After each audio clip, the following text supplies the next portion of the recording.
Good morning. Sawadee Cup. Sawadee, Sawadee. Sabadi my cup. How is everybody doing? Today's a Wednesday, and in a couple of days we're going down to Surat, and I'm looking forward to the peace and quiet, which is now pretty much what I'm always looking for. The peace and quiet. Let's see here. Exchange rate is the dollar is a little bit weaker today. Right now it is 32.68. It was almost at 33 yesterday. So now it's at 32.68. But that's all right. Listen, I'm happy with it. I'm happy as long as it stays around there, and I don't foresee it doing that because the Thai baht is always up and down. So what are you going to do? You can't do much.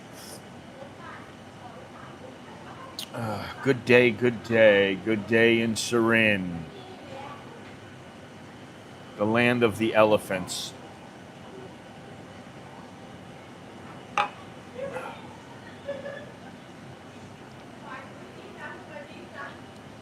I thought it was the girls at the ice cream place that make all the noise.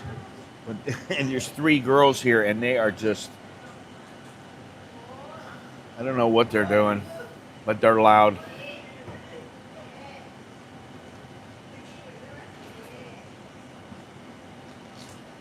Oh, we got more coffee now. Anyway, so today's subject, city life or rural life, which one is for you? What is the better life? I don't think this guy knows how to get in.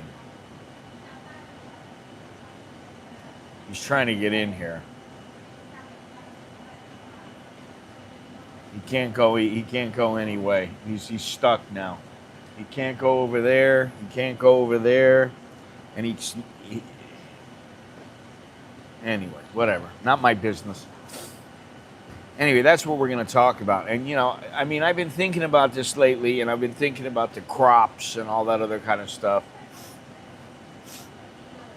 And I don't mind the city life as long as I have peace. But the problem is every time you go out of your house, you don't have peace anymore. And even in my house, sometimes I don't always have peace. You got vehicles running through the village, and they're blasting their microphone. That happens sometimes.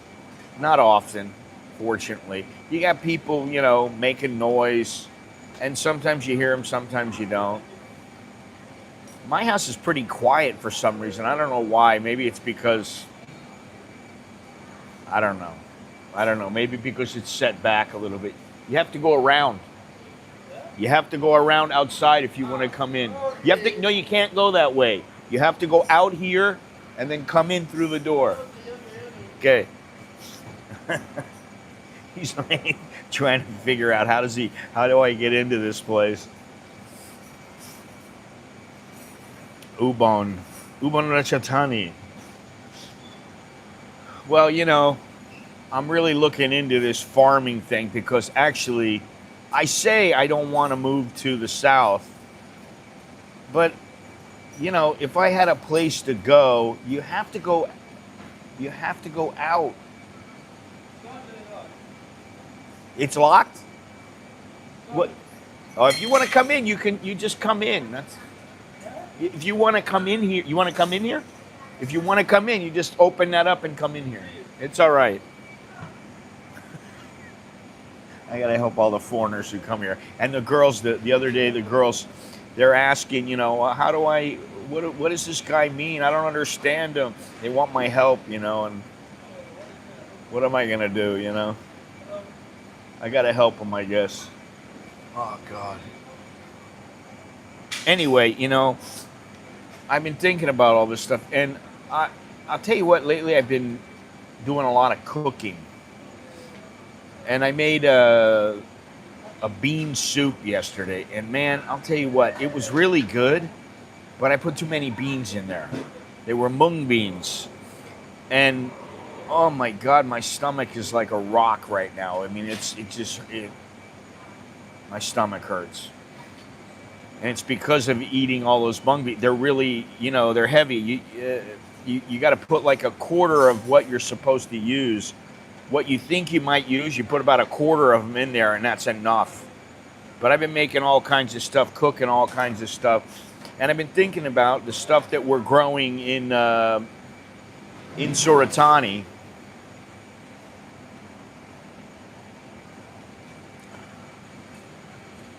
I don't know what he's doing, but that's enough. Oh, he's all right. He's good. Good. And we got more stuff than I know. We have corn, we have pineapples, we have cucumbers, we have daffodils, which you sell. We have peppers, we have durian, we have palm trees, we have fish, now we have chicken. I mean, I don't want to say it's self-sufficient because that's a bit of a stretch.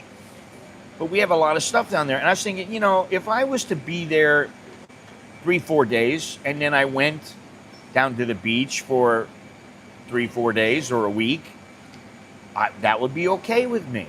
And so the wife is kind of slowly but surely getting on board, and I've been thinking about it.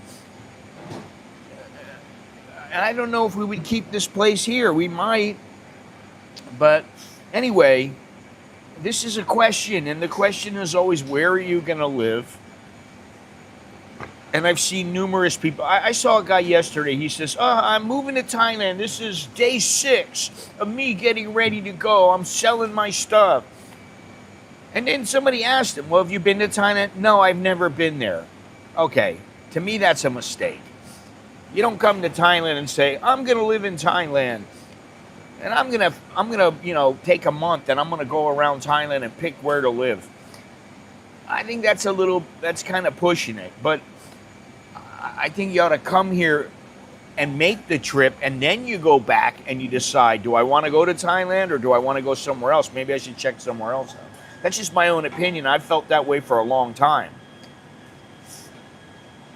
But, most people who talk about moving to Thailand, they're talking about the food, the cost of living, the lifestyle, the freedom, the women, the nightlife, all that kind of stuff. That's what they talk about. And, I mean, listen, I know a lot of people that live out in the country. I don't know where Jim is. He's probably in Rayong or somewhere where he was before. I don't know. Maybe he's back, but he's in Chayapum. There are a couple other people around, scattered around. There's Kanchanaburi. There's all kinds of places. And I'm not opposed to some of these places. Although for me, like I've said for many years, I like the beach. Even if you're not going to be swimming every day. If you're going to be swimming, say, 3 days a week, that's fine. That's what I like. But what almost nobody talks about is what really actually matters more is where you choose to live once you're here and the feeling you have in that place versus all the other places. And that's why I think you really need some time to figure it out. I know another guy, he says he's going to live in Chiang Mai. He might be here now. He might not be. I don't know yet. But I know he came here 20-something years ago because I helped him out. And now, he hasn't been back in all these years. And he's like, yeah, I'm thinking about going up and living in Chiang Mai. And this is kind of like the standard thing. People just go, oh, yeah, this is where I'm going to go. And they don't even really know what it's like. And, living in Bangkok and living in, say, Chiang Mai or Suratani, they're not sort of different. They are completely different. If you go and live in Umpang, It's a completely different lifestyle than if you're living in Bangkok. And if you make the wrong choice, you're going to be out there. I got a video coming up about how when you move to somewhere in rural Thailand and you're not used to it and you don't know how to get around, you don't speak the language, you don't have a car or a motorcycle or something, then the problem is that what are you going to do? You can't even rely on yourself because you don't speak the language. You don't have a way to get around, so you're going to either have to call Grab, or you're going to have to use a song towel or a bus, or you're going to have to ask somebody to help you, and it's a bit of a pain in the ass. So you're going to feel it, you know. Most men move to Thailand for the women. That's pretty obvious. I don't think that's true so much anymore. I think when I first came over here, that's kind of how it was. And, you know, that was one of the attractions for me.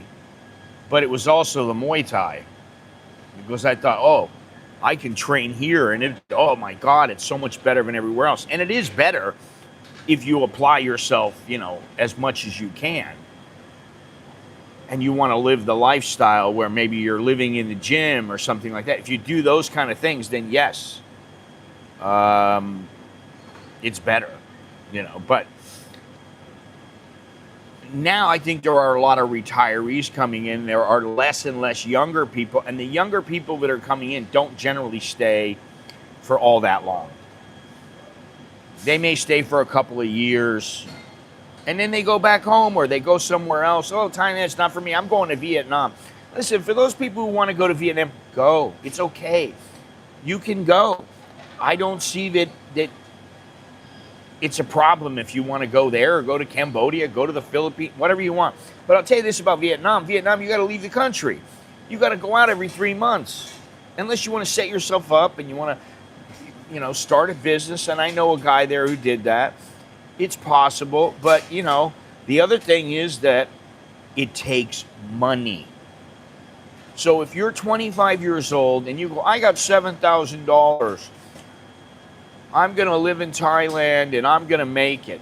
Well, listen, you better start your business before you come here. You better get the money before you come here, not be here. And I mean, Thailand gives you some room to breathe, where you have the opportunity. If you really want, you can live off $800 a month, $1,000 a month. You can do that. You're not going to be living great. So you have a couple of months to get on your feet and to figure something out. But guess what? If you don't figure something out, you're screwed. Then you're like, okay, well, I got to go back. Now, the good thing is if you're young, you can go back and you can start all over again, and it's no big deal. And then if you're better off in, you know, a year or 10 years and you want to still come back, you can do that. But if you're old, it's a little more difficult. And if you watch my older videos, I used to say to people, take 6 months to a year, come here, take your time, go from city to city, go to numerous cities. If you want to be in go to Chiang Mai, go to Pattaya, Bangkok, go down to Phuket if that's what you want. I mean, you know, there are other places to live. Now, the thing is I know places to live now, and I don't want to tell anybody about them, quite honestly.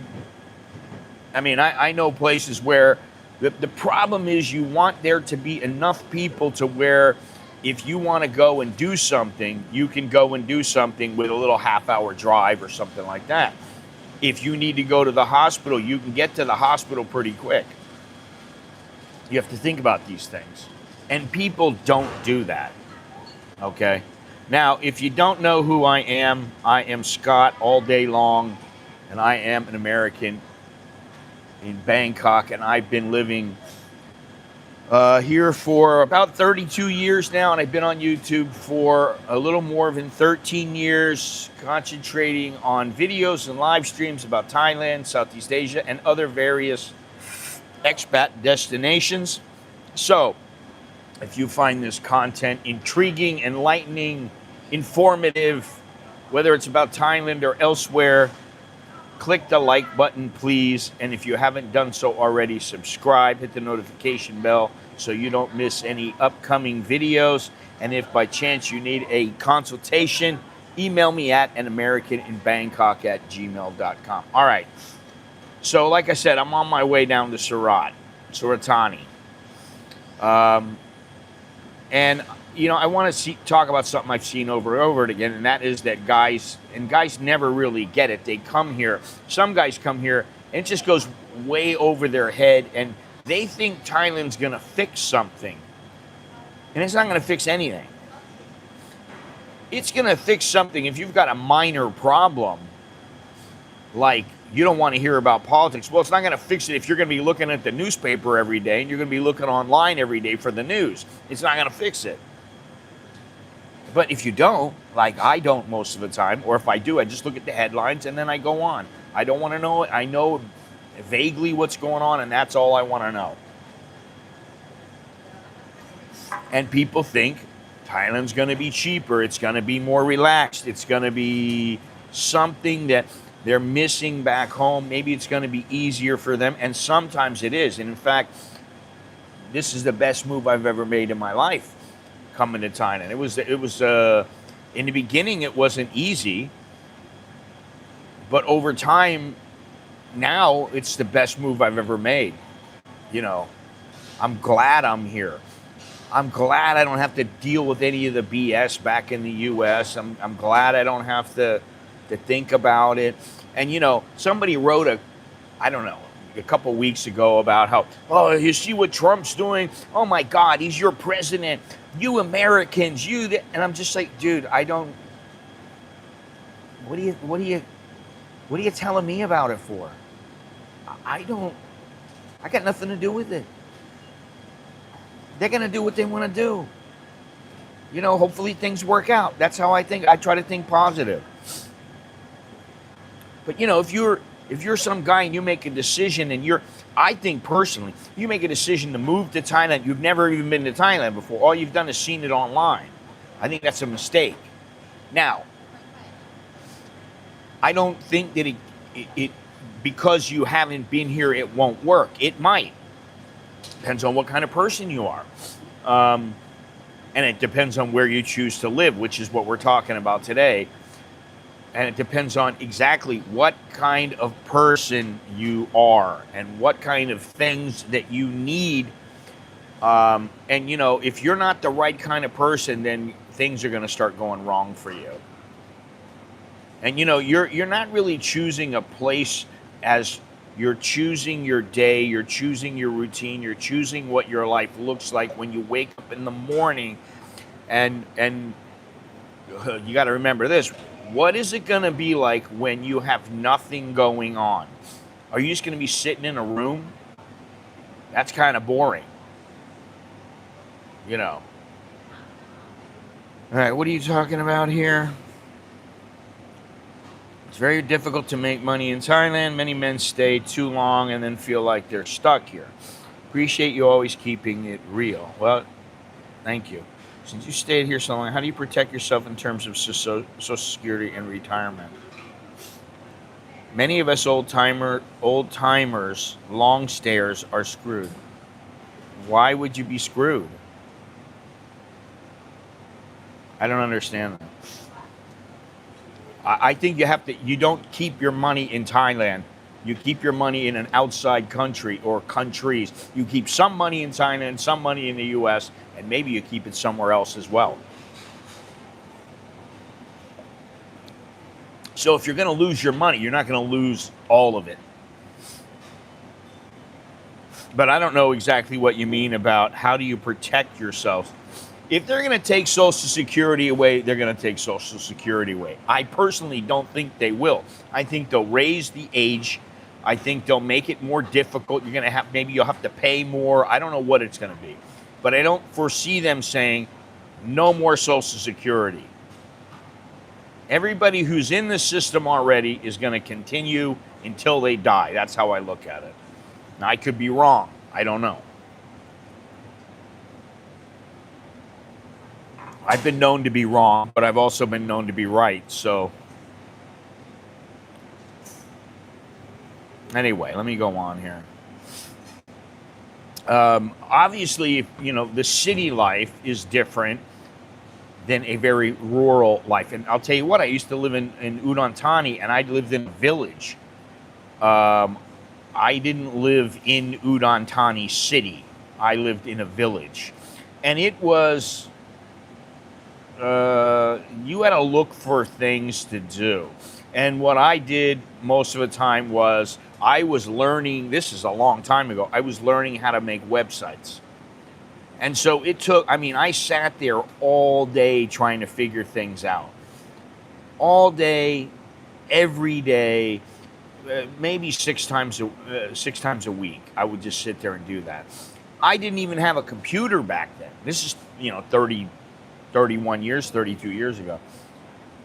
And, you know, here in Bangkok, everything is kind of faster, busier, more chaotic, and sometimes it's exhausting. I mean, I don't like going across town. Sometimes somebody will say, oh, well, yeah, why don't we meet up?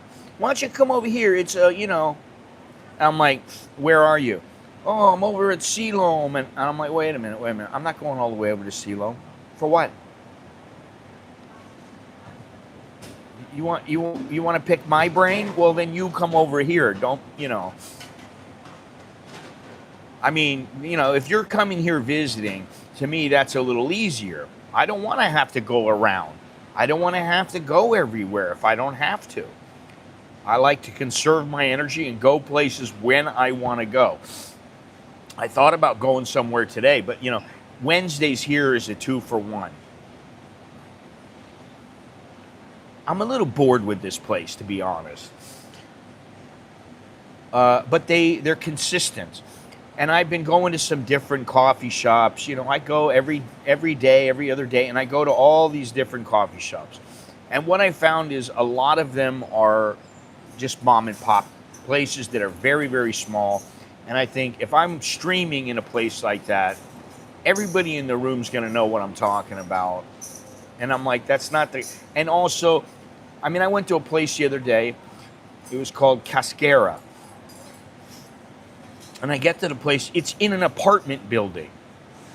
Now, the place is mainly for the people in the apartment and like right in the immediate vicinity. It's not for people who are looking for, you know, a great coffee shop. It was the girl served me some cappuccino. It was decent, but it wasn't great. It was cheap. I mean, it was like 50 baht, 60 baht. She was very nice. Everything was nice. Everything was nice.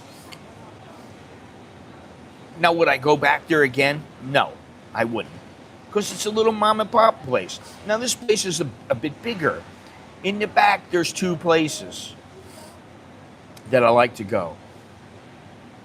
And I go there, you know, sometimes. But I go looking for places.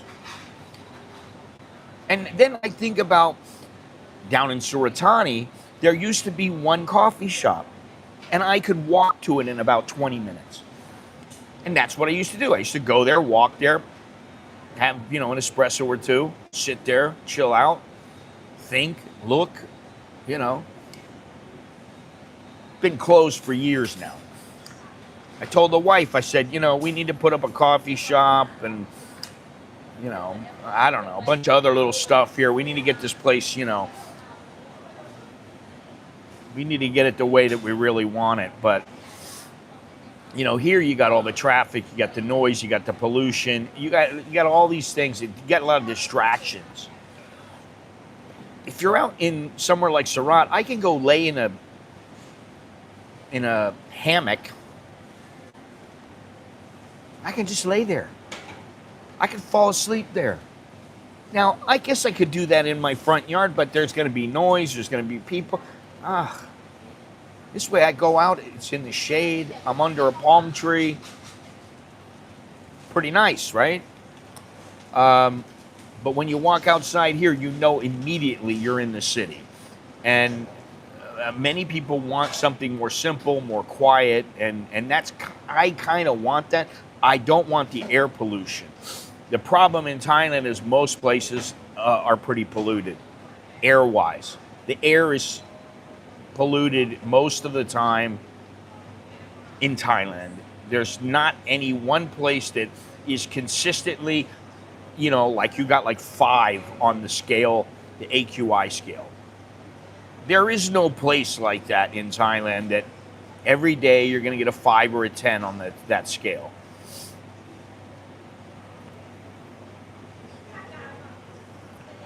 What is this?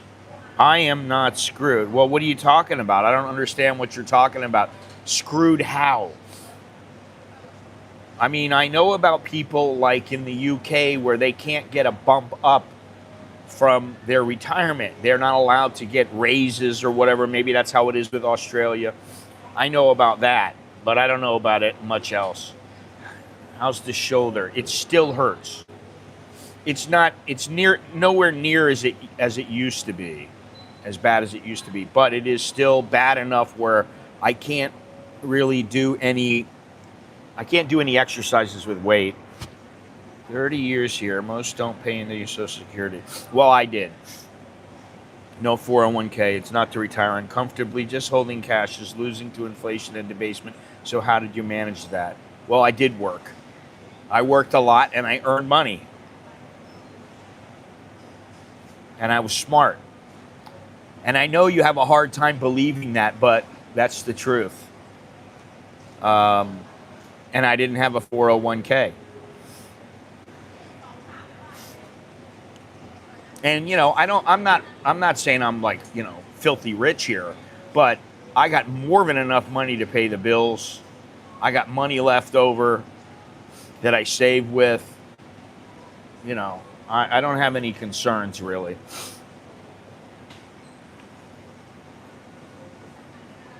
What is it you got to pay in? You have to pay in for what, 10 years? Something like that? I started working when I was 16. So I put in enough. I got my credits. I was lucky. And I made some money. I made a fair bit of money, so I was lucky. Anyway. Bangkok, what I love about Bangkok is you have options. I don't have to come to this coffee shop. I can go to 100 others.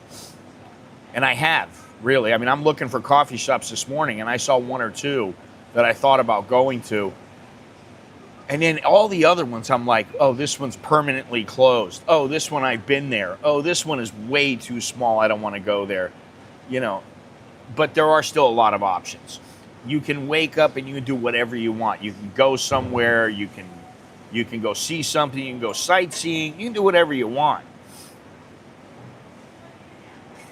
Well, I'm not worried about you. Quite frankly, I'm not worried about you being screwed. I didn't think you were screwed.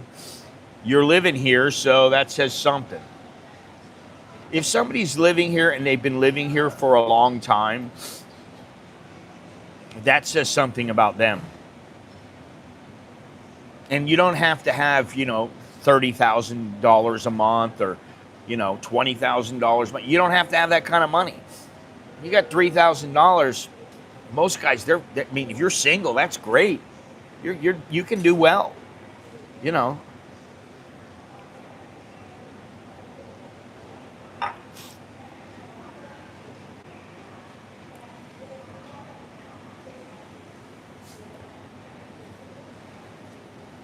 So there is a bit of variety here in Bangkok.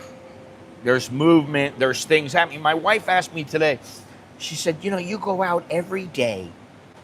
Why do you got to go out every day? And I said, it's not that I have to. It's that if I'm sitting inside in the house all day, every day, I'm thinking I'm not doing anything. So sometimes I grab a camera, I go somewhere, I take stills, whatever it is. Sometimes I just go to the park. Yesterday I walked to a coffee shop. Took me 45 minutes to get there. Then I walked from there to here. That was another 45 minutes. Then I walked home. I just did it for the exercise. I just did it to do something a little different. That's what I like to do. So I don't have to feel I don't really feel alone here unless I want to. Then I put my headphones on. Nobody messes with me. And sometimes somebody will walk up and start saying something to me. And, I'll take the headphones out, listen to what they got to say. But When you move to somewhere like Surat or Chiang Mai or Pattaya, not so much Pattaya, and not so much Chiang Mai. Chiang Mai is not that much slower than Bangkok, although it is. Everything slows down. I prefer rural over the city any day as an older guy. I'm not going shopping mall culture and going out at night. There's enough options around my hood. Yeah, I mean, I don't go out at night.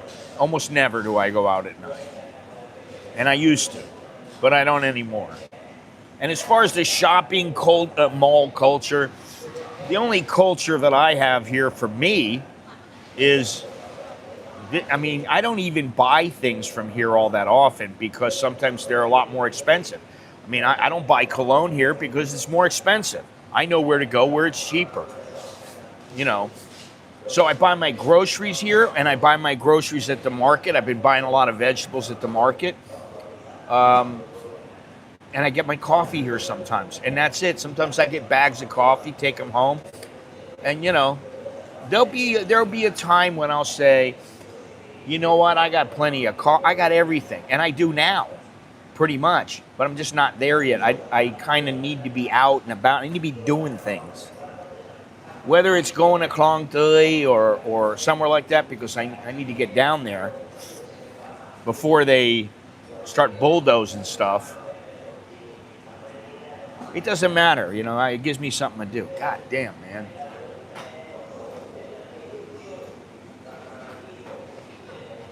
Oh. Anyway, let me continue here. For some people, they go down and they're out in the country, and it's so quiet. And at first, they're like, "Oh man, I love the peace here. It's so beautiful. You can hear the birds sing and the frogs chirp, and you can hear the ocean." And I like that. But some people are like, it's too quiet. They need more, And that's when it kind of gets real. And, after a few weeks, after a couple of months, the same piece is not the same, and it starts to feel like something else. And if you're not prepared for that, and there's a guy the other day that said, oh yeah, I just want to go to this place. I can't remember the name of the city, but he wanted to go to a particular city, and it was a fairly small city. Oh, have you been to Thailand yet? Well, no, I haven't been to Thailand, but that's where I'm going to live. Now, he's going to live there because he's got a chick there. And I'm like, you've never been there. You've never been to Thailand, and you've got a chick there that you met online, and you're going to go live with her in the village. Not smart. Not smart at all. Because if you're the kind of person who needs some stimulation, some movement, you feel like you need something to keep you going, that piece is a boredom that you will not be able to get rid of. You got to go looking for things to do, and that's okay. But when you're in the middle of nowhere, it's not so easy. And that's what happened to me before. Now, I had been to Thailand. I had been in Thailand for a couple of years. And, I'm in Udon Thani in a village, and I'm like, what the hell am I doing here? And I just thought, this is not really for me. There wasn't that much to do. I always had to go to the city if I wanted to do anything, and that was an hour-long drive. Oh, it was a pain in the ass, man. Some people call it peace, and other people call it loneliness. And the difference between those two things it's you. Many people just hang out there at malls and don't buy stuff. You prefer to hang out in a mall, but I'd rather be at the beach, quite honestly. See, I grew up at the beach. I grew up in South Florida, in Miami, Haulover Pier, and some of the other places. And going down to the Florida Keys and going scuba diving and going fishing. And I love that. And I miss that here. And, I know going back will not be the same because, first of all, the fishing is not nearly as good as it is out there in the Florida, out there in Florida, in South Florida. It's nowhere near as good here. And I've done some fishing here. We got 26 people here, and we got one person really that's talking the whole time. Got a buddy that would never leave Bangkok. He needs the activity. You can have activity if you're a go-getter. You can have activity just about anywhere. And, somebody said to me, oh, yeah, I want to go to Nonstop. I want to be by Nonstop. And I'm like, oh, my God. Listen, that's north of Phnom. And I don't want to say it's a terrible place or anything like that. I don't want to slam it. But the water there, it's not like it's nice water. Nice water where you go, oh my God, this place is so beautiful. You're not going to do that. When I went looking for the dolphins, the water was not like that. You're not going to be looking at the water thinking to yourself, oh, this place is so beautiful. I just love it. And that's what I need, personally. That's me. I like that. I don't want to go to a beach. I don't want to go to Pattaya, where you can't really swim in the water unless you want to swim with a bunch of shit. Which, I mean, there's shit everywhere in the water, I guess, when you think about it. But where they're pumping shit into the water, I don't want to do that. I'd rather not do that. I'd rather go somewhere where the water is crystal clear, so at least it gives you the illusion that you're in clean water or that you're in water that, I don't know, it just seems better to me.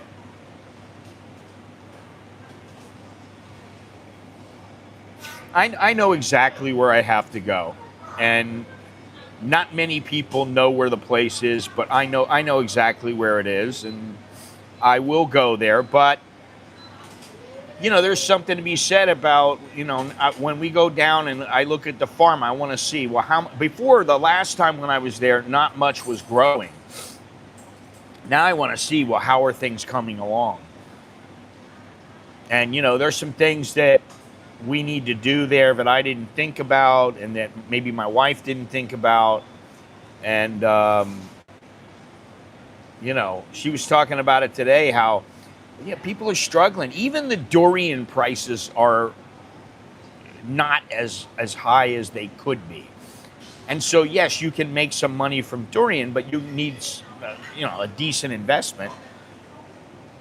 And we got 40 trees, and, that'll earn a little bit of money. But the money doesn't come, and it's not always guaranteed. Something happens, and, the trees die or whatever happens. You might maybe only get money from half the trees. But it is peaceful down there, and fortunately we live comfortably here, and down there, I mean, Jesus Christ, that's something to think about. I mean, the expenses down there, first of all, we don't have any expenses when it comes to the property. We don't pay for the house. We don't owe for the house. The house is paid for. It's been paid for long. It's an old house. But, she's renovated it a little bit. The sisters helped and done a good job with it. And, that's nice. And we plan on building something else on the property. And that'll help. But we pay nothing. The electricity bill is, I don't think we have, do we have one air conditioner? Maybe we pay 500 baht. The water bill is like 50 baht. That's it. We pay next to nothing. So there is something to be said about living in the country, And some people are perfectly happy out in the country. Other people are not. Some people, they have a family there and they love it. And I understand it. I've seen numerous channels on YouTube, not only in Thailand, but in other places. And the people are very happy on their farms. Now, who knows how much money they're making? That's not for me to say. But it really depends on the routine they have, what kind of stimulation they need, and maybe they go out and they do something in the morning for a couple hours, and then they've got a couple hours where they can chill out, eat some lunch, relax, and then maybe in the afternoon they do an hour or two of work, those kind of things. So I've seen people who they live in these areas. Now, there's nobody that I've seen in Suratani where we live, not in the vicinity. I've never seen a foreigner in that lives there. Although the last time there was a foreigner that came to our house, but I'm not going to talk about that. But I've seen plenty of guys that they go there, and after 3 months or 6 months, they're like, I'm out of here. They got to go. They can't handle it. They're disconnected. They're stuck. And, they feel like they made a mistake. And it's not because a place, wherever it is, Kanchanaburi, Chayapum, we'll say Chiang Rai, Suratani. It's not because they're bad cities, because they're not. Or villages out in those places. They're not. They're nice places. If you go to most of them, you're going to be like, wow, this is really cool.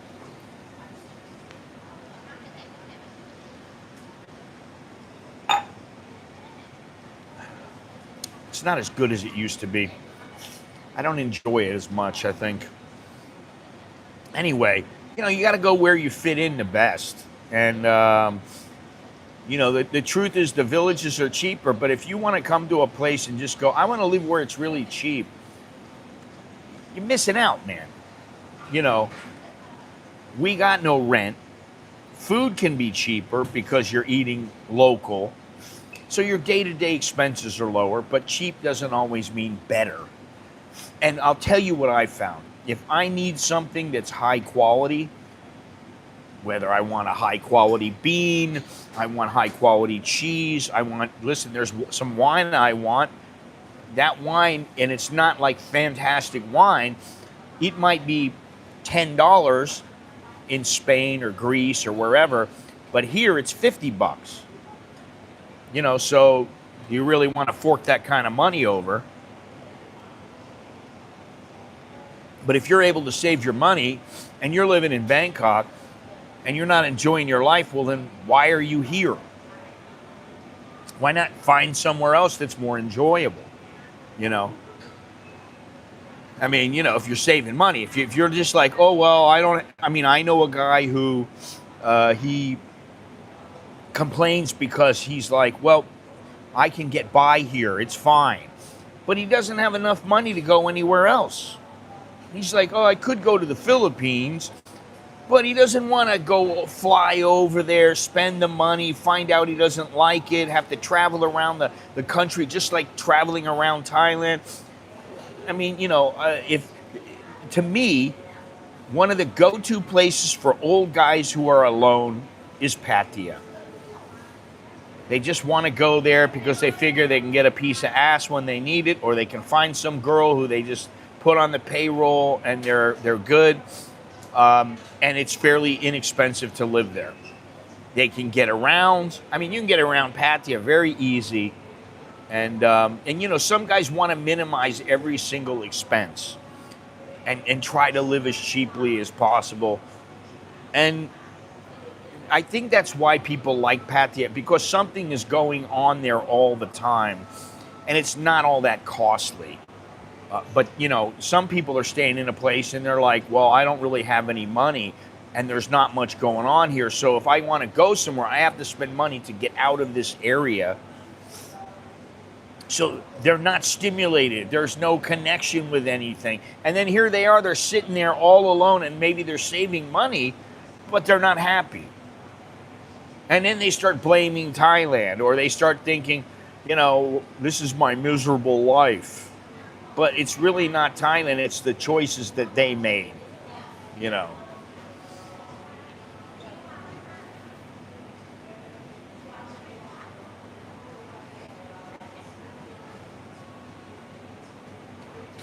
What about it? What about Phuket? Tons of rubber farmers around here. They've switched to durian. Yes.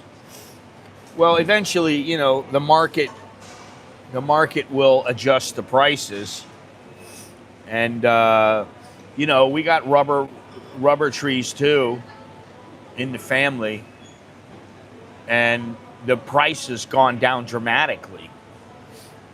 It used to be that you could make quite a bit of money from rubber, and there was a piece of land that my wife wanted, and the sister was on the land, and the sister was making good money from it, from the rubber. She was making great money. And, we went there many, many, many, many years ago.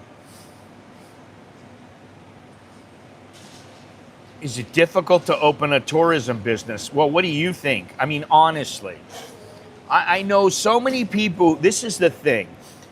People say, I'm going to come to Thailand and start a business. Okay, what business? First of all, do you have experience in that business? Second of all, how much competition do you have? How much competition is there in Phuket? Think about that. Phuket is, oh my God. I don't even know how to describe it. It's like, it's a tourist trap. I mean, you can do just about whatever you want. That's fine, great. For me, I lived in Phuket many years ago. I lived in Phuket. This is probably 30 years ago. I lived in Phuket. I lived near Patong. And it was loud then, and it's loud now. And it was busy then, and it's busy now. And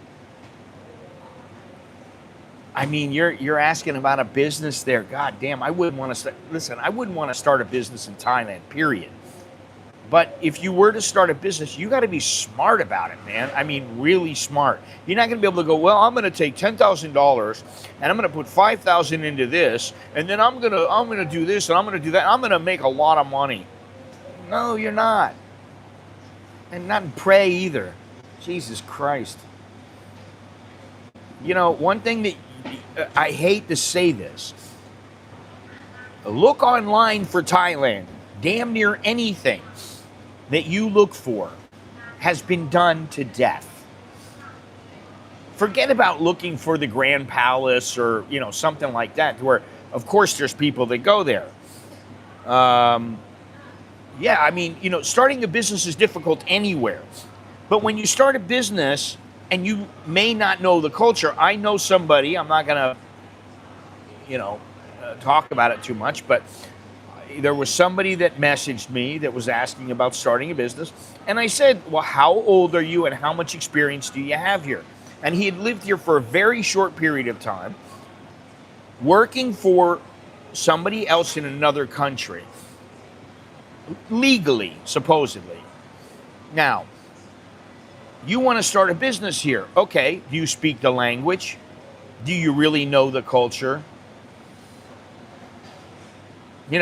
Why do you want to do that? You need money. It's going to take money. If you're the kind of guy who, you're like a millionaire and you're like, okay, I'd like to throw 100,000 at this and see what I can do. Okay, I understand that. But if you're a guy and you go, I got $50,000 to my name, I'm going to take 25,000 and start this. If you're willing to risk it, then okay, great. But the chances of winning, the chances of making a business succeed in the United States or somewhere else in another country generally is pretty poor. Oh, I want to open a coffee shop. Jesus Christ.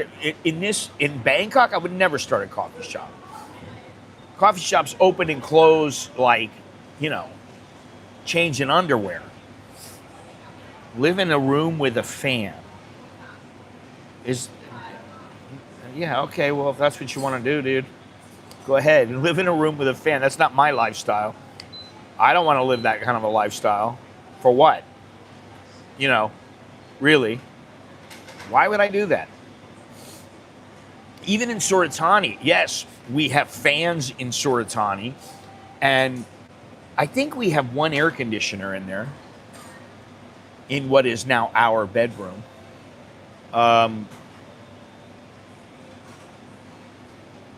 But to live in a place just because it's cheap is not really a great idea, in my opinion. If you're getting an $800 pension and you're 70 years old and you've got like $50,000 to your name and you want to live here, okay, well then you can do it. You get yourself a retirement visa. You live off the $800. You live in a cheap place. You know, you mind your P's and Q's. You don't do much, and then yes, you can do it. People say you can't do it. You go out into the countryside somewhere and you're living off next to nothing. You're eating Thai food all the time. And, you know, let's face it, you get some pork, and sometimes the pork is just pork. It's not Thai food. It's how you cook it that makes it Thai food. The eggs are just eggs. It's how you cook them that makes them Thai food, right? If you cook an omelet with cheese and bacon in it, or cheese and ham in it, well, then you've got yourself a ham and cheese omelet, right? Like a Denver omelet. What's a Denver omelet? Ham and whatever. But if you put it with soy sauce and some onion and a little bit of minced pork, then you got yourself some kaju musap. A few changes in the ingredients change the culture. I agree, Scott. Learn the language and culture before any financial investment in Thailand. Yeah, I think it's just, it's not wise. It's very risky, to say the least. Good morning, everybody. I think it's very risky to get involved in something when you don't really understand. It's hard enough if you're in the United States. Okay, and let's say you're a fantastic entrepreneur. Okay, so you made it work. I've owned 7 businesses. I know guys that, you know, that's what they tell me all the time. I got to hear this shit. And quite frankly, I don't care what they did. It's not about what you've done in the past, although that is, sometimes it shows a track record. But it's about what you do now.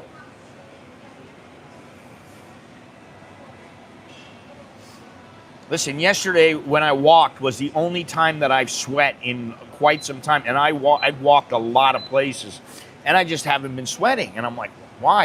I drink a lot of water? But yesterday it was really, really hot, and I was sweating. And then I'll tell you what, I came into the mall to get some, I needed some spices. And what else did I need? Some spinach. And then I went and had a coffee. And I'm sitting there and I thought, oh, I got a little sweat on me still. And then by the time I left, the sweat was dry. And I was like, okay. But, you know, most of the time it's so hot out. And if I was wearing this shirt and I was walking on a lengthy walk, I would be sweating because this is a heavy shirt. Anyway, let me go on here. What you're paying for is access for options. You're paying for options. You're paying for the ability to wake up and say, I don't feel like doing this today. I'll do that. I'll do something else. And that, there is a value. You have a value in having options. So if you have enough options in the South, in the North, wherever you are, out in the countryside, if you have enough options for you, then you know it. I've seen numerous guys who have farms and stuff like that, and they're very happy because they're busy, they're doing stuff, they got stuff going on. And, you know, to be honest, I haven't really been, I take a back seat when it comes to the farm that we have, because I wasn't raised a farmer. Now I know about farming, I know some things, but you know, like my wife knows about, well, this is this plant, this is that. Oh, you plant this next to that because it needs water, and this will draw the water from that. You know, she knows all that kind of stuff. She knows what kind of soil there is and what you need to have and all that kind of stuff. So that's up to her. But I do have a lot of practical advice. And one of the things I was like, why don't you computerize some of this stuff so you know exactly how much you're making when you sell, exactly how much you're growing, exactly how much it costs when you need to do that kind of stuff. You don't need to computerize it if you don't really want to, but you need to write it all down so that you know this is what I'm spending. You need to make a business out of it. So I'd like to know where most people are living now, if they're living in a city or a smaller town, and are you thinking about moving somewhere more quiet? And I know a lot of people, they say they want a simple life, and I'm one of them. I like having a simple life. If it was me, I'd be like, listen, put me in a bungalow with, some cable TV and internet and a nice sofa and nice bed, like a one-bedroom place for me and the wife, and a little kitchen, and that would be fine. I'm fine with it. I don't care. I don't need all the accoutrements. I don't need all that kind of stuff. But I do need peace and quiet, and I don't know. Some people, they can't do with peace and quiet.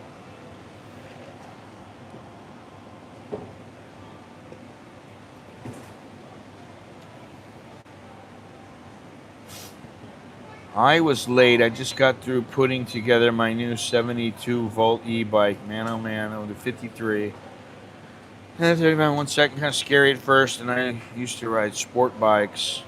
Yeah, I had like 9 or 10 motorcycles in the U.S. That's all I rode, motorcycles. If you're halfway successful, another 3 places doing exactly what you do on this one. You're halfway successful. Another 3 places are doing exactly what you are on the same block. Yeah, diminishing returns. That's the thing here. If somebody sees you making a widget, they're going to find a cheaper way to make the widget, and it might be half the price, and it might be half as good, but people will buy it because it's cheaper. That's what they do. I live in the country or rural in the States, so I am ready for well, have you been to Thailand? I don't remember. What I would say is, if you haven't, come to Thailand first. Come to Bangkok and go to some bigger cities. Go to Chiang Mai, Kanchanaburi, Phuket. Go to some bigger cities. Nong Khai, And then work your way down into some littler, some smaller cities and start figuring out, hey, could I live here or whatever. That's what I would do. But I don't remember if you've been here or not, so I can't keep all this straight in my head.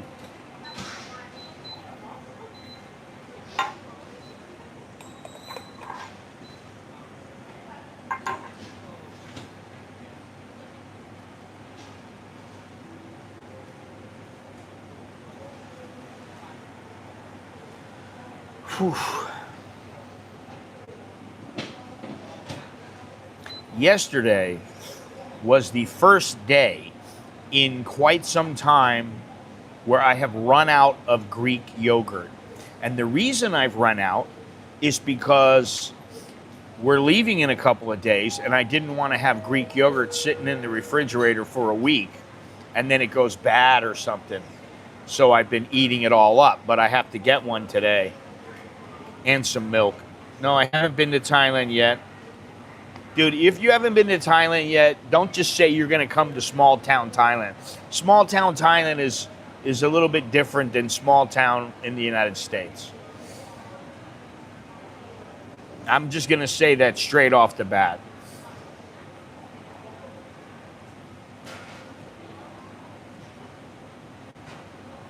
Nine months around, look, yeah, I would say spend at least 6 months to a year looking around, trying to figure out where do you want to be. All right, here comes the procession.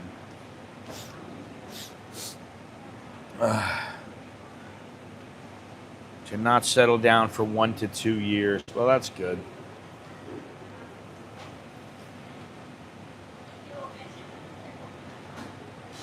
The thing is that if you want to move here, what I say is, when I moved here, and I was a month into being 32.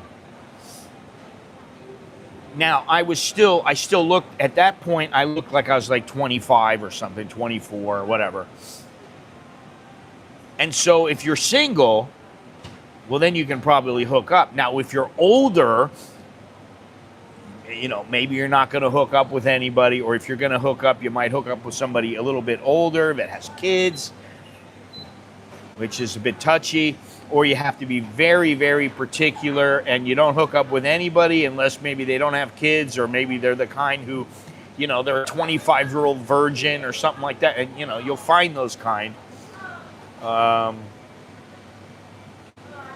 you know, if you come here and you're 65 or 70, don't expect to, like, run away with some little 22-year-old and everything's going to be great, and you're going to be living off of her farm, and she's going to be doing the work, and she's got people helping you, and, you know, I mean, you got to be real. And that's something that a lot of people here, they don't want to do. They don't want to be real. What they want is they want what they want. They want what the dream is, what they think the dream is. You know, Thailand doesn't change who you are. It gives you different environments to live in. That's the good thing. I mean, it's like you can choose where you live in the United States. But if you choose the wrong environment, you're going to feel it. You're going to feel it in your daily routine. And that's the thing.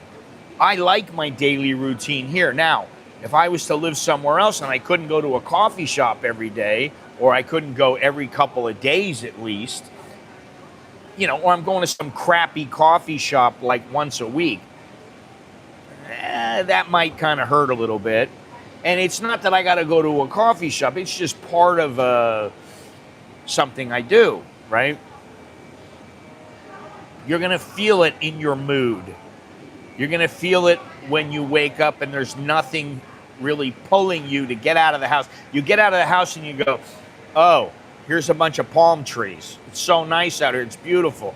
For some people, that's what they see. For other people, they walk out and they go, oh, it's so beautiful here. I mean, I was telling the wife today, you got all these coconuts. These coconuts are steady money. And they're nice coconut trees. You know, I mean, they make the place look good. So you want something to pull you out of your house every day. You want something in the routine that's going to make you go, I got something to do, because that's the whole thing. Do you have something worth doing? If you don't have anything to do, it doesn't matter where you are. You can be out in the country, you can be in the city, you can be in the mountains, it doesn't matter. If you got nothing to do, you're going to be like, oh, today's another day. You pop on some tea, you sit there, you have your tea, and then you watch TV all day. And, you know, before you know it, and I know people who do this,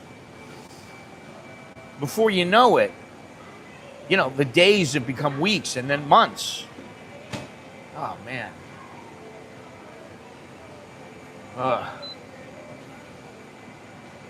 I'm like you. I do not want to live around a bunch of expats, maybe some, but not a lot. I'm not going there for a girlfriend. I'm willing to pay him and leave, not to stay. Words, so many guys are realistic. Old man with a young hottie. Just because you cross the pond doesn't mean you suddenly become a stud. To the ladies, big age gap equals a money grab. Oh, man. Yeah, that's the thing is, you know, now, granted, I'm older now. But when I was young, I used to walk around damn near anywhere. And people would, you know, yell at me, oh, farang, farang. Or they would say, hey, where you come from? What's your name? You know, people would ask me questions. Now, I know the times have changed, but I'm older. And I don't look like I used to. I'm not, you know, some young guy walking around, looking around, you know, thinking I'm going to bang everything that moves or whatever. That's not me. And I don't want to be that way anymore. But that, you know, at one point, there are guys walking around, they're 20 years old, 25 years old.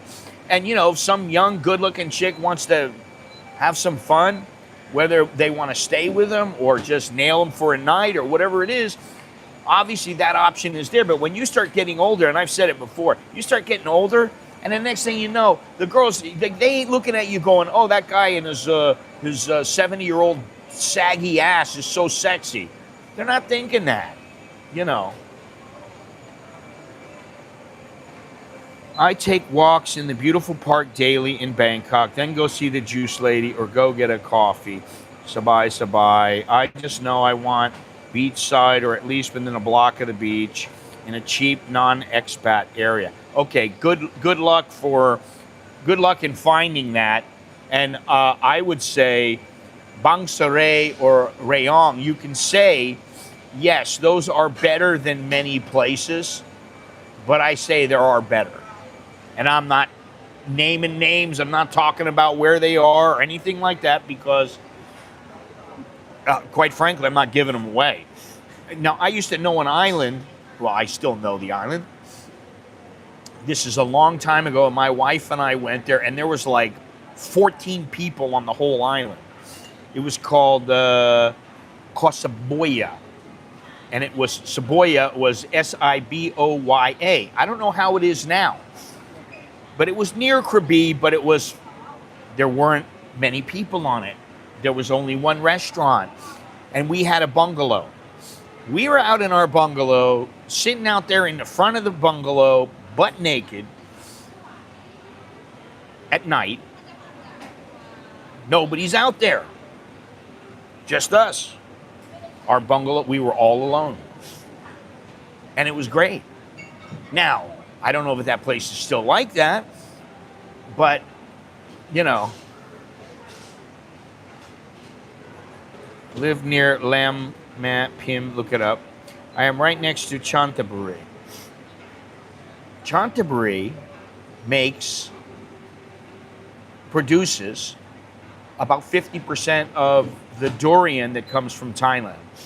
Just so that you know, because I've been researching a lot of stuff with crops, which is why the videos have been going up, while people like Bitmonger Asia seem to think I shouldn't put up videos like that because people can't own land. There are people connected to many farms who are foreigners. And quite frankly, you know, there are reasons why people want to do farming.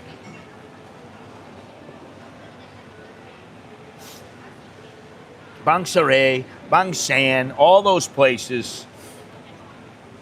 Cha'am, again, I would say that's a second level place. It's not a first level place. Nice, yeah, okay, it's for some people, but it ain't the best you can get. The water is not that nice in Cha'am or Hua Hin. It's not that nice on that side of the peninsula.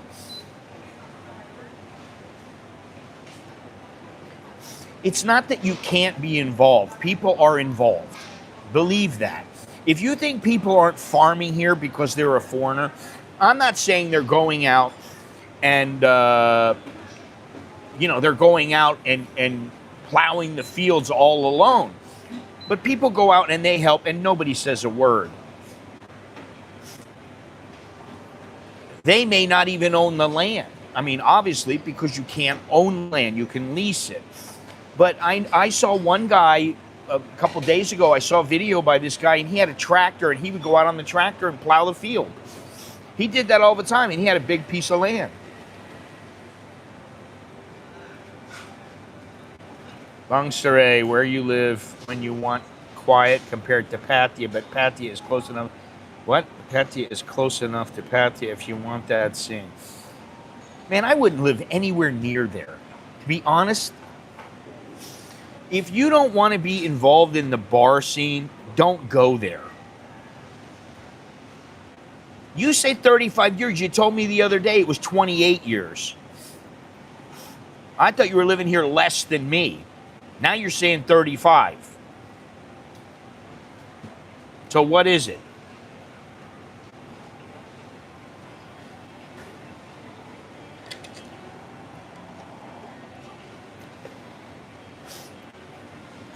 And, I suggest what I would say, look up farming in Thailand. And I think you'll be surprised at what you find.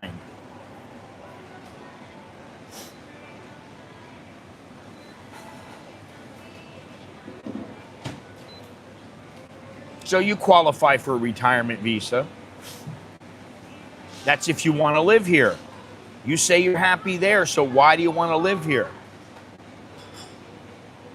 I mean, you don't want any trim other than, you know, maybe to pay them to go away. So I don't get it.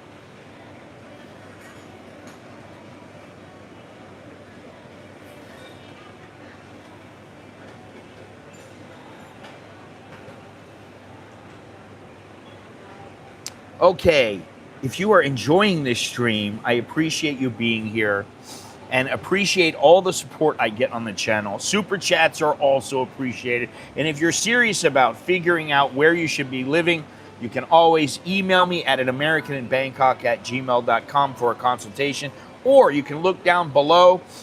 There is a survival guide to Thailand PDF. The link is down below in the description, but let me get back to this because this is important stuff we're talking about here.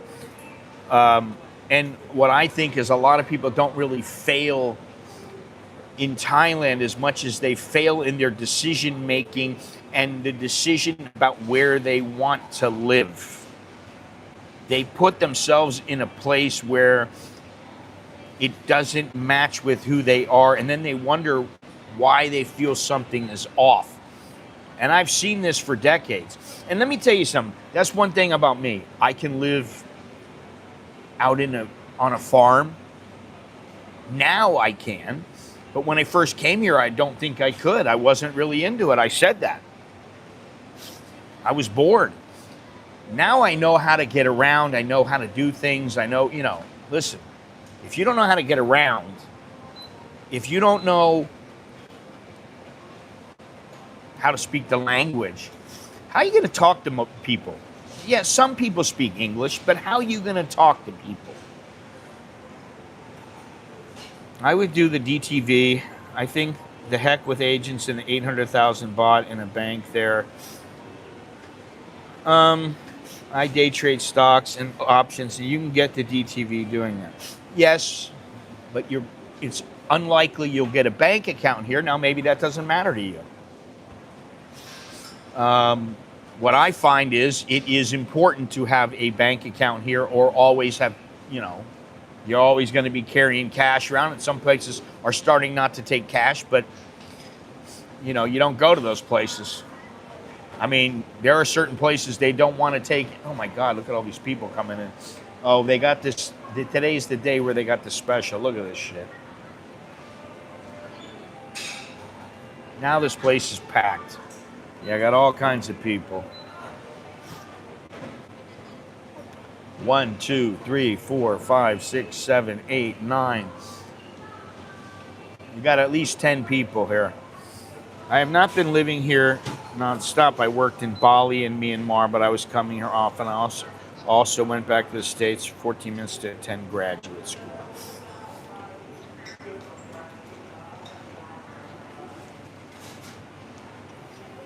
Huh.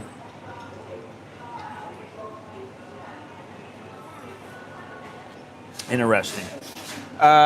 Anyway, guys come here, they're excited, they're optimistic, they think they've got it all figured out. And then 6 months later, they're sitting here thinking, you know, this isn't what I thought it would be.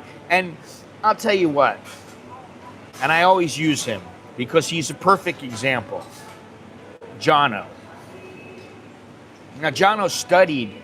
Jono came here with his Thai wife many years ago, and he liked Thailand. Then he was back in the States, and they ended up splitting up. And he's back in the United States, and eventually he starts thinking about his retirement. And for 10 years, he planned to come to Thailand to retire. Now, you don't have to plan for 10 years. That's a little excessive, maybe. But he started planning for it. And when he came here, he thought,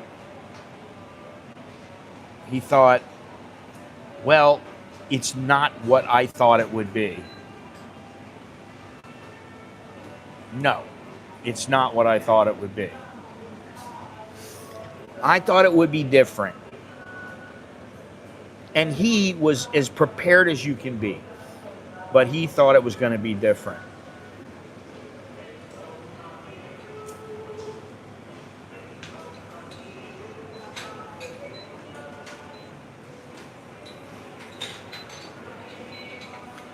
They're all coming to see you, sir? No, I don't think so.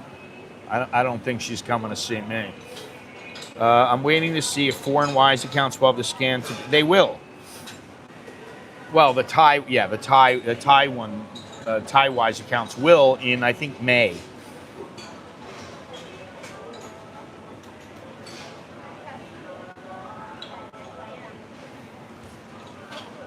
If I do the retirement visa, I will do the non-O because the agents charge a lot less if you come in on the non-O nowadays. Dude, it's not that they charge a lot less.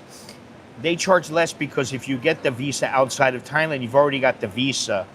You're not trying to get the extension.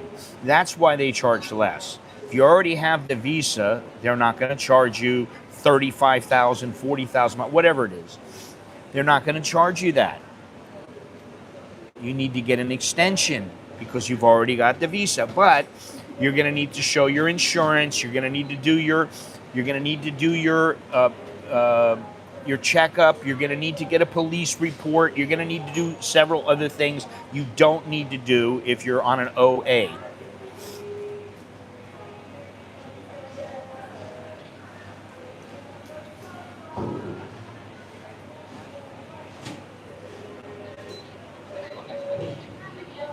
Sakon Nakon, just waiting to sail the home in Oregon and retire. Oh, nice. Need on the non-O. Good point, Scott. Oftentimes when you think will be great, turns out to be not what you think. If you have a good setup, some places back home. That's what I'm talking about. You know, you think, oh, this is going to be great. All the girls are going to be after me. They're going to be running after me. They're going to love me. I'm just going to have all kinds of friends, and I'm going to be drinking beer and just loving my life. And then you come here and you know, like, one guy like me who you see at the coffee shop all the time. And, you know, and then maybe your girlfriend that you meet, she wants money and she's your only other friend, you know.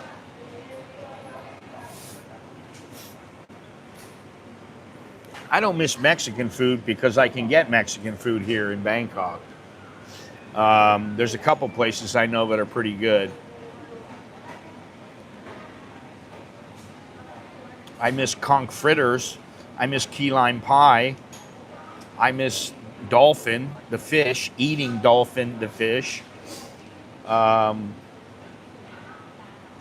Snapper. I miss the seafood. Really, I do. I miss the seafood. I miss rum cake from Jamaica. From the, you know, I mean, I miss those kind of things.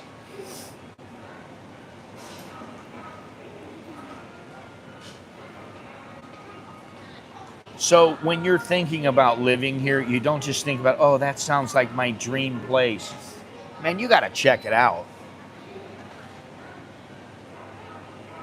You know, really, you need to check it out. You know, does it fit me?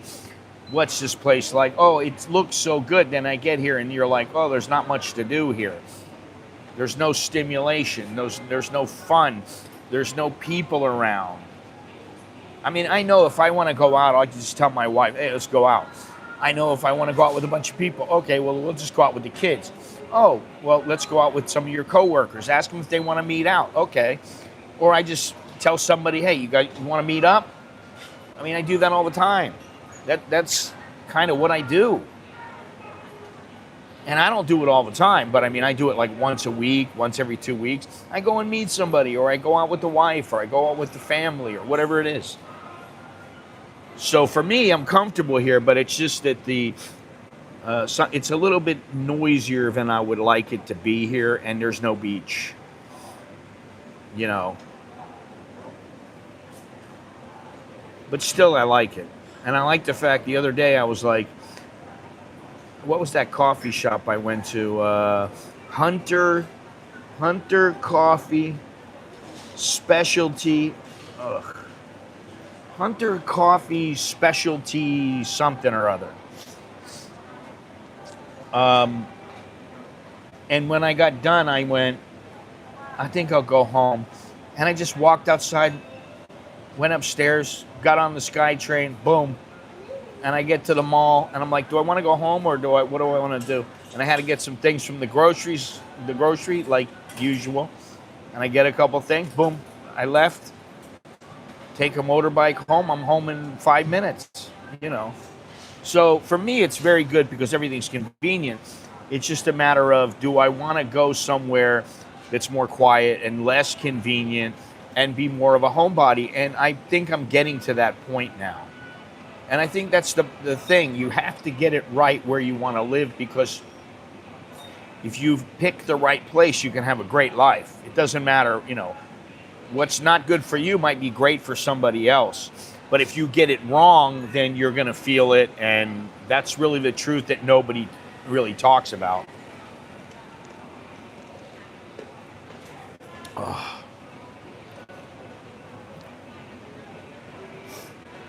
What places make good Mexican food in Bangkok? Yeah, rum cake. Rum cake is... my parents know the owners of this Tortuga Bay rum cake. That's the brand. And they used to send us rum cake. And, you know, then I was like, oh, I need some rum cake, but I'm not going to ask them for some rum cake. And, you know, it was like $40 a pop or something. And, you know, then with the shipping, I mean, they were expensive, but they're so good, man. I mean, they're just, I can't even express how good they are. You have that with a nice cup of coffee or with some tea or after dinner or something. Oh, my God. It's so good.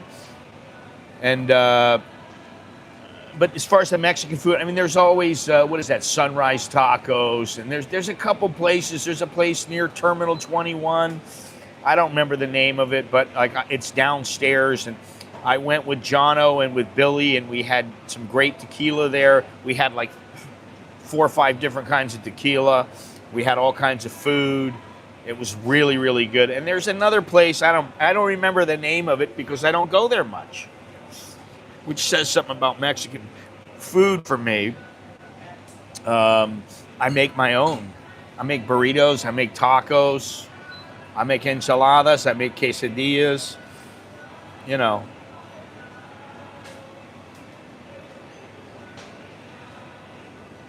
Now this place is busy. I think it might be the bottom of the hotel. I can't remember where it was, but it was really good. Really good place.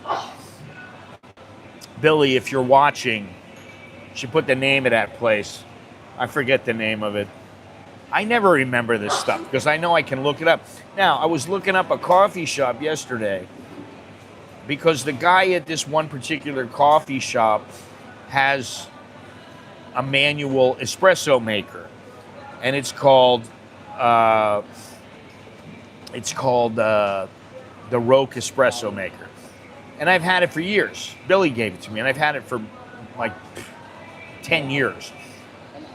It's great. Now, it's a little worn now, but it still makes pretty good espresso. But that guy in particular, he has, you know, electric machines, but he also has manual espresso makers. And he made me a coffee from that thing, and it was so good. And I was like, how does this guy get... And it's all about the grind.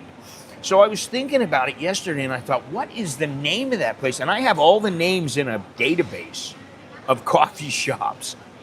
And I'm thinking to myself, where is this place? What is the name? I could not remember it. Then I remembered, well, I took the city link, the airport link, to an exit, and I got off on the exit. I took a Songtao because the Songtao was the same Songtao that I took.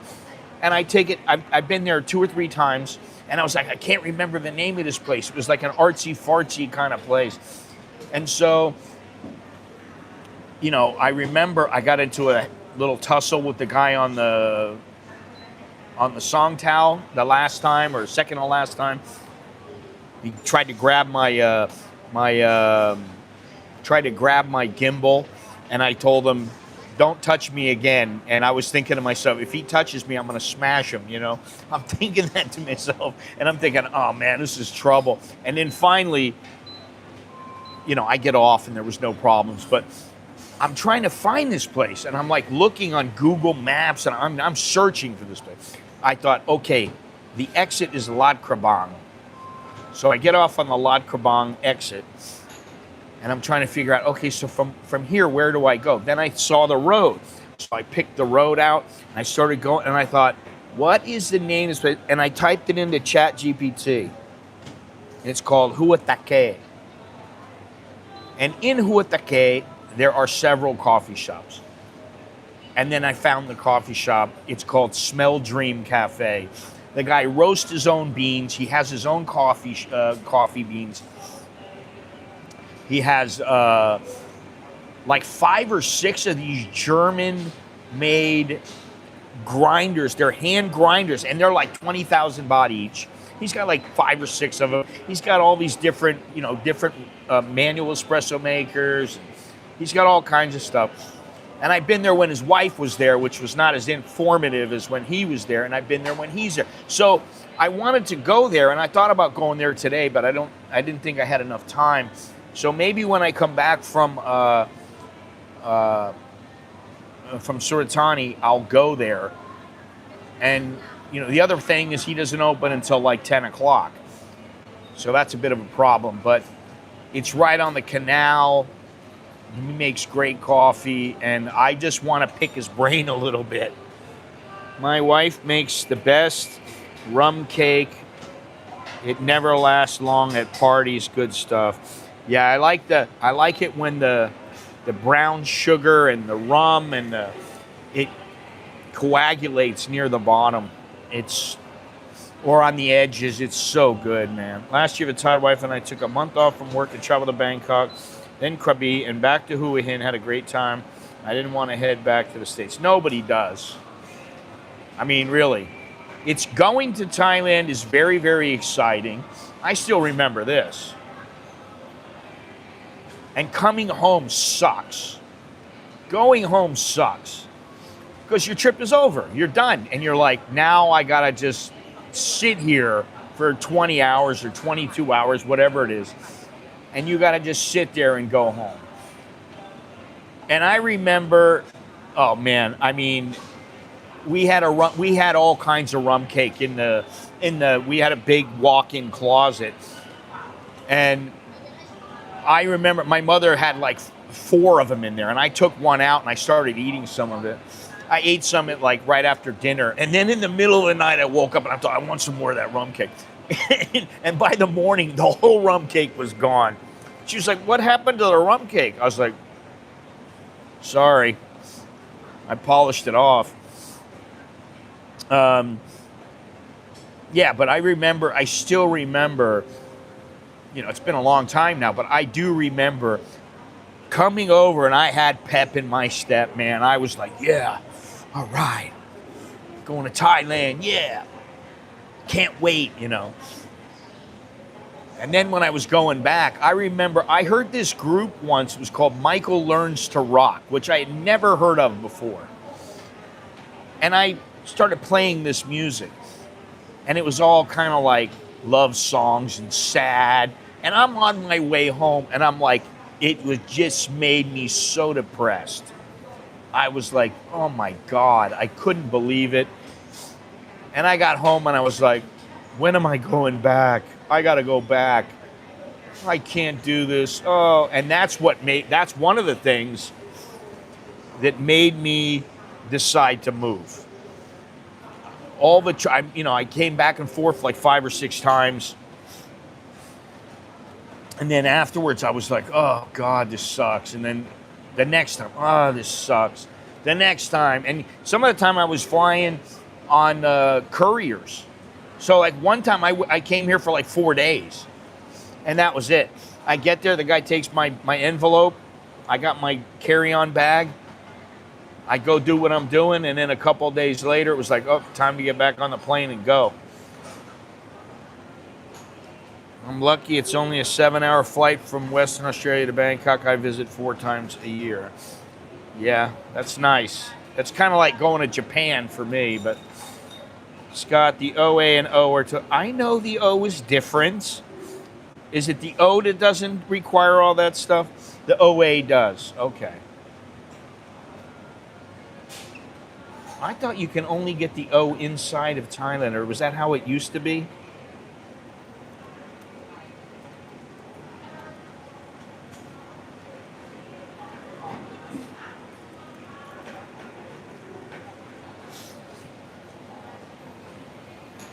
Yes, you can. Okay. I forgot. I mean, they've changed this stuff up a little bit, so. Oh, it's the OA you have to. The OA is the one with the mandatory health insurance and all that other stuff. Yeah. Yeah.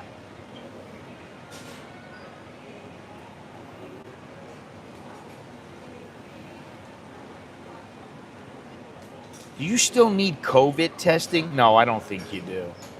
Jesus Christ.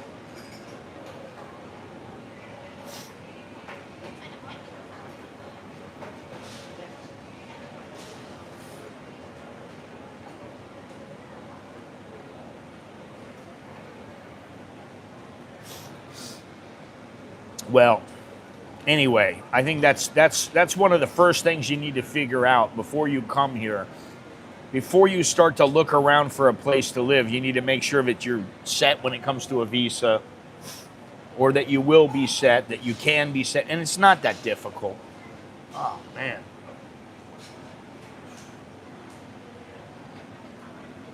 You know, they had a bunch of new girls working here, and they worked here for like a week, and now they're gone. That's it. They're all gone. No, I know, but after that, you get the extension, and the extension is if you go to the agents, the extension doesn't cost as much as the visa.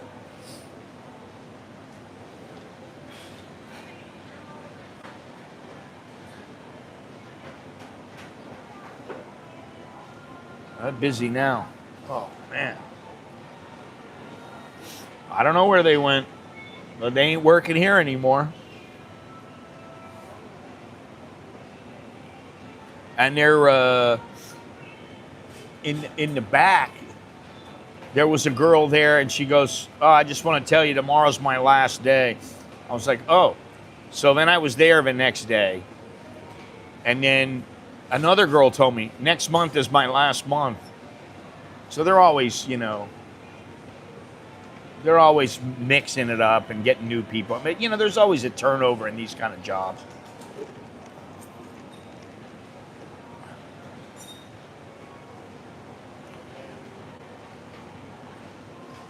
Well, I believe you have to have 800,000. No, it can't be in a foreign account. You can't have 800,000 in a foreign account. It has to be in a Thai account. No, they're making 12 to 15,000, 10 to 15,000. The 800K always has to be in a Thai account. They won't let you do it when it's in the US or Australia or wherever.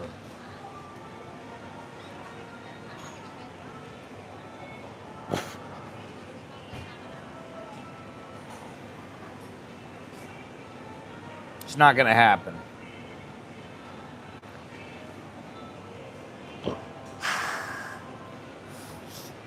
$800,000 or $65,000 a month, and they can, if they want, they can say, no, we don't want the 65,000. We want the 800,000. They can do that. They have that latitude. Now they don't usually, but they can.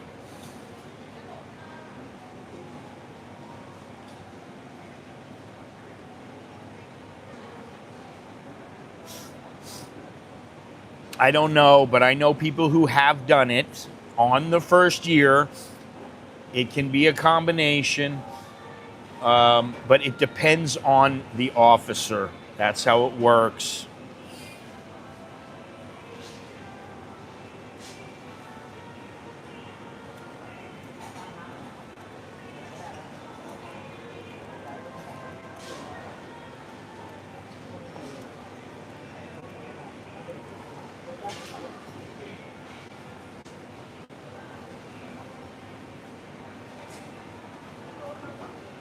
Oh yeah, much easier.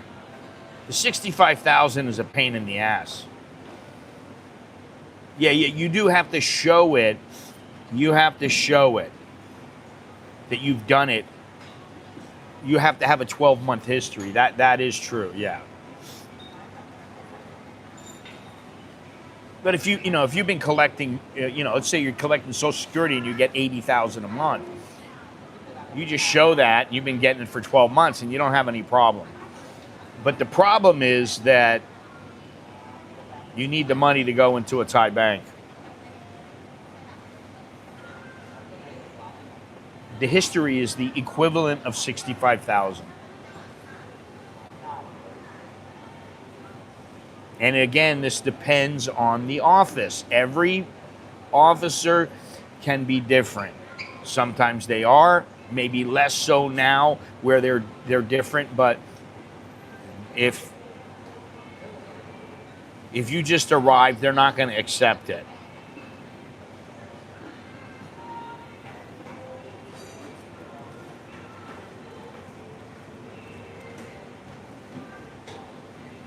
What is this? You got to figure something out. That's the whole issue, is that you have to figure something out. Yeah, well, now what it's saying is you can't just show the 12, you can't show the equivalent in a US account anymore. They're not allowing that. So that kind of sucks. So you have to do it. Now, I don't know exactly how you set that up because you've got to have an account. How are you going to set up the account? That's what I mean. It's a pain in the ass. And how are you going to do some of these things? They make it very difficult for you. And that's why I say, if you just do what you got to do, which is put the 800,000 in there instead of the 65,000, much easier.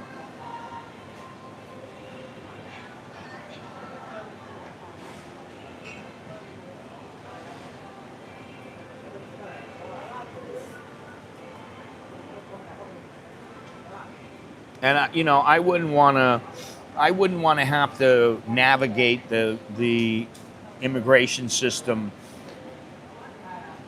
If it were the way it was, let me see how I want to say this here. If things were the way they are now, 32 years ago, I don't know that I would still be here. But they're not. 32 years ago, it was a lot different. And that allowed me to kind of migrate into the system and to be able to figure things out and to get things worked out the way they want. And that's part of the problem. Now, the thing is, they have the DTV visa, they have the LTR visa, they have the ED visa, and if you're younger, you can get those.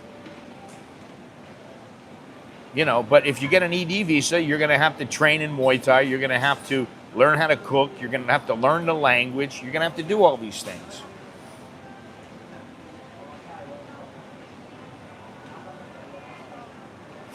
I don't know how much. Let me see. I don't remember how much. It was 200,000 before.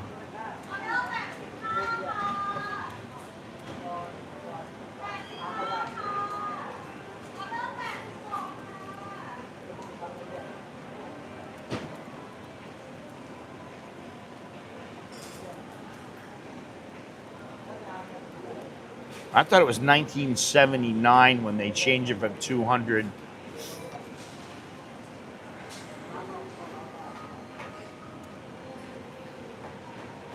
But I'm not sure. Let's find this out here.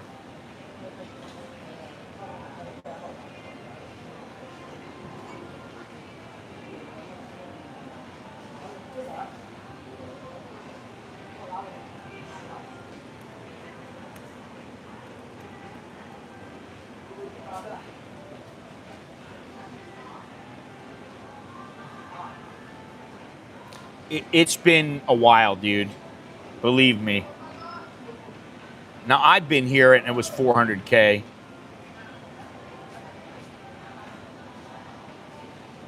Yeah, it was 200 to 400,000. It was about 200,000 pre 2000. It was 200,000. And then it was 400,000 in the early 2000s, and then it went up to 800,000 after the financial crisis. Well, it was a little bit after it went up.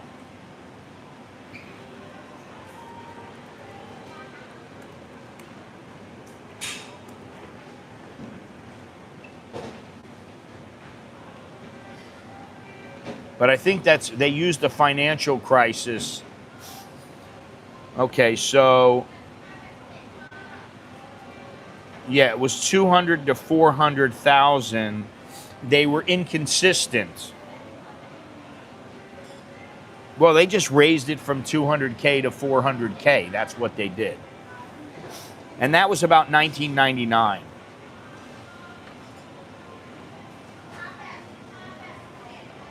Yeah, but I know people that were here on 200,000 and they were grandfathered in on that, and they only have to show 200,000.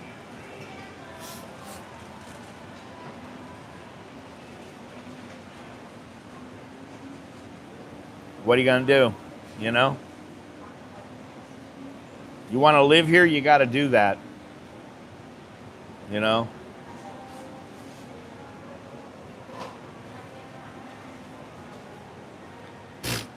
Dude, if you get 3.5% here, you are extremely lucky. You're going to have a hard time making money here like that off of some savings account. That's not going to happen. I mean, you're lucky to get 1%.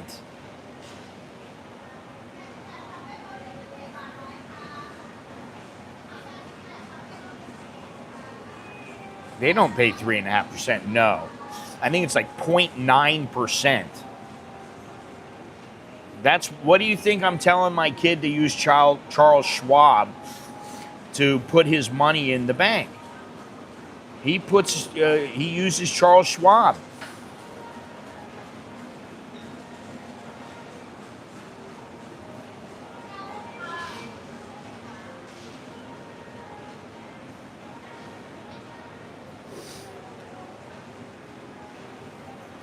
No, but then the next year you got to show 800K again. You can't just show 400K. It's only that you can take out half. You got to put the money back. I think it wasn't it. I'm not sure what they're doing with it now. I don't remember, and I don't really give a shit about all this stuff. It doesn't matter to me because the money's not going anywhere. I don't even worry about it anymore. No. You can't let it go below 400,000. It's like 2 or 3 months before your renewal. The money has to go back in. You have to have 800,000. The 400,000 is you can have that for, I don't know what it is, a 6-month period, 7-month period.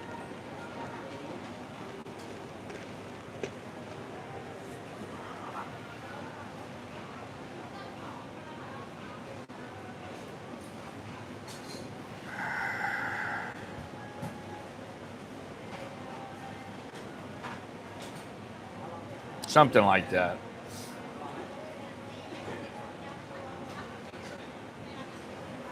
Anyway,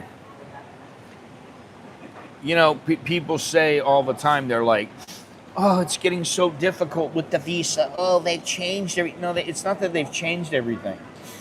They've just started tightening down the screws on what the rules are, and now they're applying the rules, and you must abide by them. In the past, they didn't apply the rules.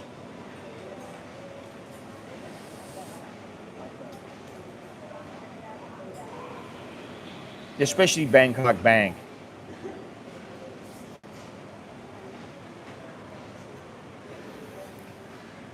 I had 3 million in one of my accounts before, and I was able to use it and transfer it all.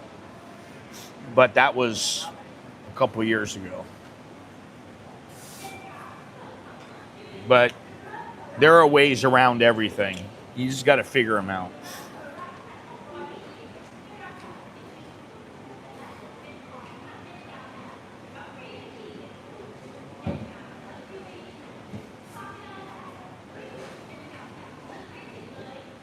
Well, that's not really, it's not really big balling.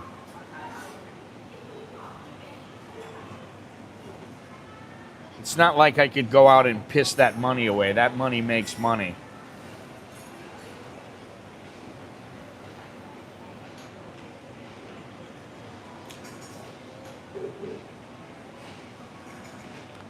I still remember this guy. His name was Bob. Bob is dead now. This Bob, not Pathia Bob, but another Bob. And he was very into languages and all this other stuff. And I met him, and I went over to his house. And one day he comes up to me. He was in the food court, and he comes up and he goes, "I had to put Pat San Baht in the bank." I go, "What?" He's like, "I had to put Pat San Baht in the bank." And I go, "Why are you speaking in Thai to me? It's not Pat San, it's 800,000. So you can say 800,000 to me." "Yeah, I didn't know that. Mine was 200,000, and then I let it lapse. And now they're saying I have to put 800,000 in there." I'm like, "Yeah, Bob, you gotta put the 800K in." He's like, "Well, they gave me time to do it, but now I've got to get the money. I've got to transfer the money from the U.S. to Thailand." And they allowed him to do it. This is probably 4 or 5 years ago, because he died like 4 years ago.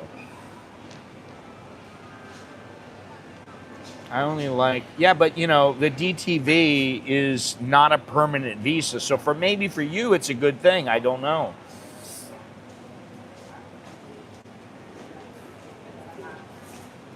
Yeah, and you're earning interest.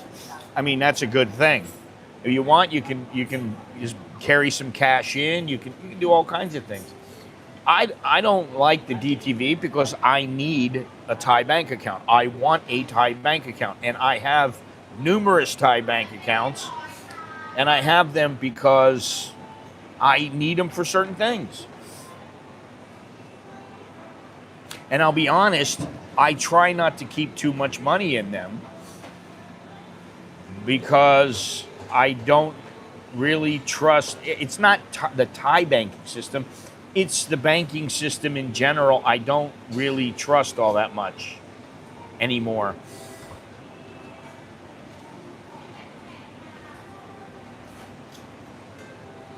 No, I understand that, Robert, but it's still only for 5 years. It's not a permanent thing. It's not, you do it once a year and you just continue with the stay of extension. It's a different thing.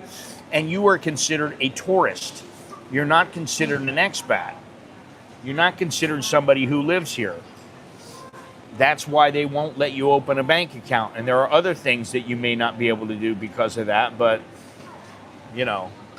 it really depends. This is Thailand, man. There are not any firm rules most of the time.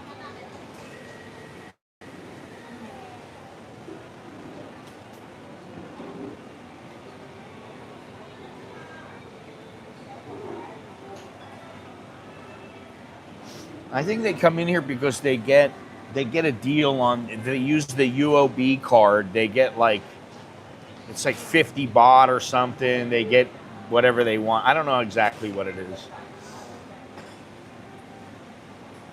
Or they get something for free. They get one a month or something for free. So they come in and they get their free drink. I think that's what it is.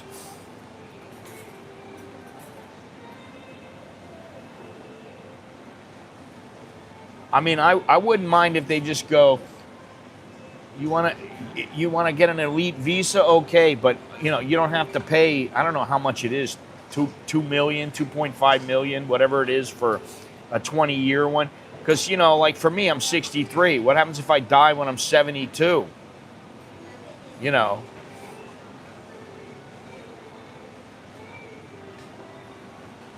Why do you want to open a Thai Wise account?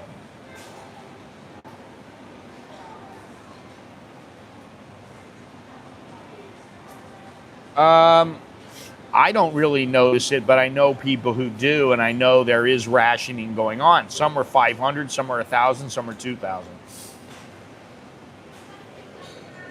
Why would you open a Thai Wise account? You open a US Wise account, you get the Wise card that you can use anywhere. And then what you do is you open in the Wise account, you open up a Thai and you connect. Well, the thing is you're connected to, if you have the Thai one, then you're connected to a bank account. So I don't know how that would work. If you open a Thai Wise account, you got to have a Thai bank account. Because all your money is going to a Thai bank account. How are you going to get the money out of there? Now, maybe because they're starting with the QR code, that will facilitate being able to have a Thai account. But I haven't heard that. I haven't heard that at all. I have Schwab. I don't have Fidelity or anything like that, but I have Schwab, and it works very well for me. I like Schwab. I mean, really, I really like it. Now, they kind of pissed me off with my kid because they were like, oh, he needs to have an international account. I'm like, he's an American. It's not about your citizenship, sir. It's about your residency. So,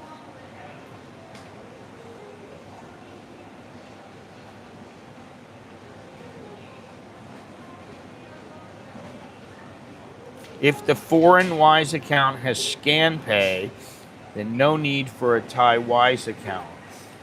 See, that's the thing, is when you open the Thai currency account inside of Wise, I think you have to link it with a bank account. Now, you can also, like if you have a US Wise card, you can just bring the Wise card here and you tap it and it converts everything over into the Thai baht.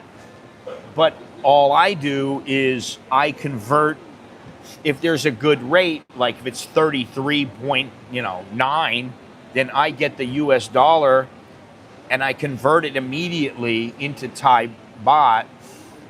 And then I just, when I'm paying, everything comes out in Thai baht, but I've got the higher exchange rate. You get the exchange rate, the current exchange rate when you are using the card and it's a US account. I don't know how that works though, if they're going to say, well, see, I can't see them saying, we're going to open a Thai currency account for you if you don't have a Thai bank. I don't really see how they can do that. You'd have to have the Thai account. If you didn't have the Thai account, then how are they going to, they're just going to say, okay, it'll come out of the US account.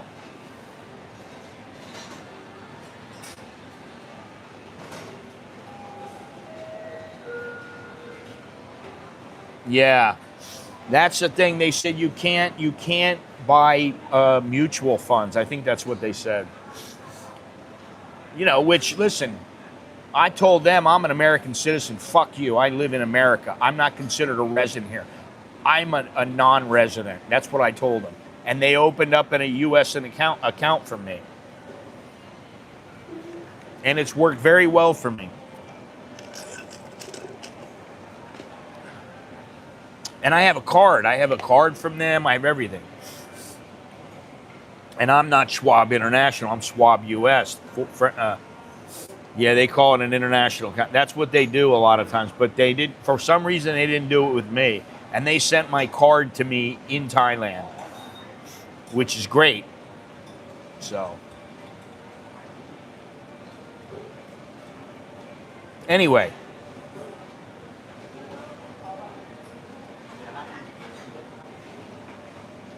I think we're about done here. I think we've exhausted the topic. And I'll be down in the South shortly. The next stream, I think, will be Sunday morning, and I'll be streaming right from the farm, sweating my ass off, walking around probably. I don't know. We'll see. I don't really know. I don't know. All I know is they told me he can't purchase mutual funds. That's what they told me. So I don't really know. Because I mean, I have everything available to me. I'm like, get the international one. I can link up with him through my my U.S. account and do everything for him, and then just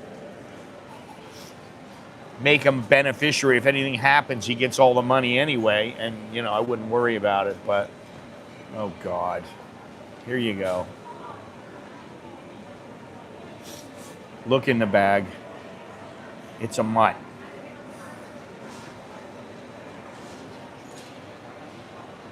It's a mongrel. Ugh. Isn't that cute?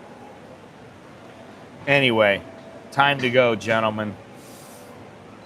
Time to go. Wait a minute. There you go. Oh, he's so cute, isn't he? Oh my God. Lovely, lovely. Yes, it's so lovely.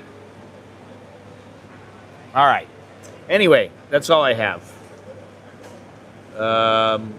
Thank you very much. Appreciate everybody being here. Don't forget to click the thumbs up, subscribe if you haven't done so. Consider purchasing the book. The link's down below. If you need a consultation, let me know. An American in Bangkok at gmail.com. Or you can just send me a hello. Whatever you want to do.